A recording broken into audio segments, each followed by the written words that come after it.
Le pasteur Marcelo Tunasi vient une fois encore de démontrer sa grandeur et sa sagesse.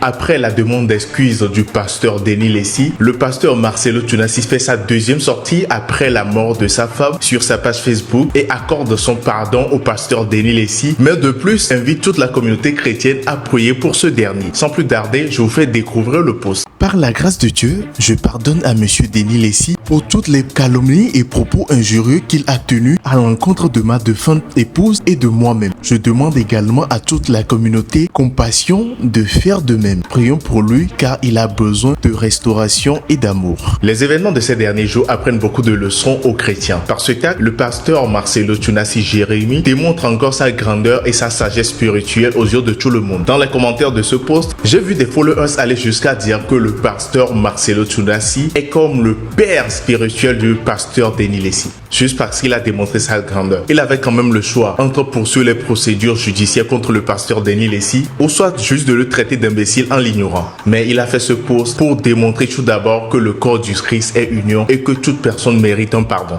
Sur ce, dites-moi dans les commentaires qu'est-ce que vous auriez fait à la place du pasteur Marcelo Tunasi. Mais avant d'écrire vos commentaires, laissez-moi vous faire découvrir cette vidéo d'un prêtre vaudou directement adressé au pasteur Marcelo Tunasi après la mort de sa femme. Qu'est-ce que vous en pensez de cette vidéo? Comment vous jugez les propos de ce prêtre vaudou? A-t-il raison? A-t-il vraiment tort? Écrivez-moi ce que vous en pensez réellement dans les commentaires, car vos avis me sont tellement chers. Allez, c'est Mister T, on se capte dans une prochaine vidéo. N'oubliez pas de vous abonner au maximum et surtout d'activer la cloche de notification pour être prévenu quand je ferai sortir une nouvelle vidéo. Puisqu'il s'agit d'un événement malheureux qui s'est produit sur un homme spirituel du nom du pasteur Marcelo Tunasi qui a perdu son épouse, moi en tant que spiritualiste, il faudrait obligatoirement que je vous donne quelques explications par rapport à ces événements qui se produisent souvent sur des hommes spirituels. Alors, de quoi s'agit-il? À la fin à chacun et à tous, j'espère que vous allez bien. Je m'appelle Okunogan Papa Drado Metoche, je suis Dinter, vous nous trompez tous les cas à la fin. Même si nous n'avons pas les mêmes orientations religieuses, en tant qu'être humain, je présente déjà mes sincères condoléances à ce pasteur-là, parce qu'il est un être humain comme moi.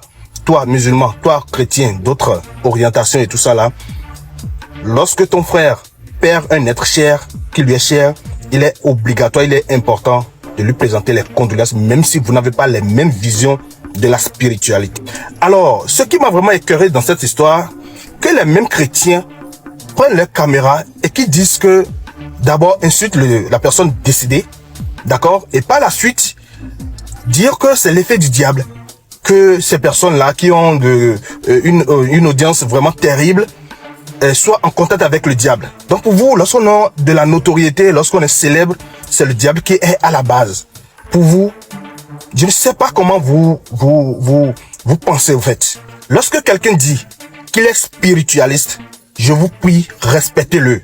Je parle des vrais, je parle pas des consultations en ligne, donnez votre nom, je parle pas des connards qui sont sur excusez-moi beaucoup le thème, j'aime pas employer de gros mots, de ces personnes-là qui se disent spiritualistes, qui salissent le nom de la spiritualité, qui sont sur les réseaux sociaux ici, je ne parle pas d'eux. Mais je parle des vrais, qui arrivent à impacter la vie de quelqu'un.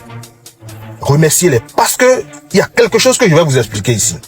Lorsqu'un spiritualiste arrive à guérir quelqu'un, à guérir un grand nombre de personnes, moi-même qui suis ici, lorsque j'arrive à impacter, à résoudre le problème spirituellement, le problème spirituel de quelqu'un, mais écoutez, moi-même je ne me laisse pas. Vous avez délivré quelqu'un de trucs là, et il faudrait que vous-même, vous fassiez des choses pour vous renforcer spirituellement, sinon ces événements vont vous frapper. Vous fassiez aussi des cérémonies pour votre famille, pour vos proches, d'accord, sinon, c'est grave, c'est grave. Lorsqu'on rentre dans le sacré des choses, dans la sacralité des choses, le pasteur Tunasi pouvait éviter la mort de son épouse. C'est parce que il s'est laissé aller, c'est-à-dire, ça arrive à tout le monde, à tout homme spirituel de faire un petit laisser aller si tu n'es pas très vigilant. D'accord? Il pouvait éviter ça, pas en faisant des prières, mais il sait bien ce qu'il devrait faire pour récupérer l'âme de son épouse, mais c'était trop tard. Pensez-vous que toutes ces personnes que le pasteur Tunasi a impactées, toutes ces personnes qu'il a guéries et tout ça là, vous croyez que ces énergies négatives qui ont été libérées seront tranquilles pour dire voilà tu m'as libéré et tout ça là? Non. Ces énergies reviennent à la charge pour charger la personne qui les a libérés de ce corps ou bien de ce truc là. Et les pasteurs, là où vient la puissance de certains pasteurs, c'est que c'est la création du bon égrégore. Ce qu'on appelle l'égrégore, c'est-à-dire, l'égrégore, c'est quoi? C'est tout juste l'énergie que vous créez par votre foi.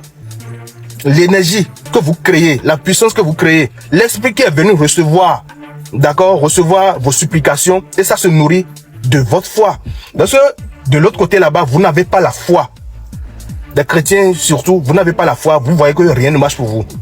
Alors que dans la spiritualité africaine, foi ou pas foi, il faudrait que nous-mêmes nous comprenions, certains Africains comprennent cela. Foi ou pas foi, et que lorsque vous faites une consultation, on vous dit, faites telle cérémonie, foi ou pas foi, ça doit donner ce que ça doit donner. Dans le vrai. Je ne parle pas des faux qui font le faux sur la toile. D'accord? Dans le vrai des choses, lorsque vous faites une cérémonie, vous donnez l'arsenal qu'il faut à une divinité d'aller faire un travail, il va faire le travail, foi ou pas foi. Donc, du côté des chrétiens, au fait, lorsque vous n'avez pas la foi, vous-même vous constatez que rien ne marche pour vous. Il faudrait que cet égrégore se nourrisse de votre foi et de vos prières. Vous voyez un peu. Et lorsqu'on parle de ces égrégores, lorsqu'on parle de tout cela, sachez juste que vous nous rejoignez dans le vaudou aussi.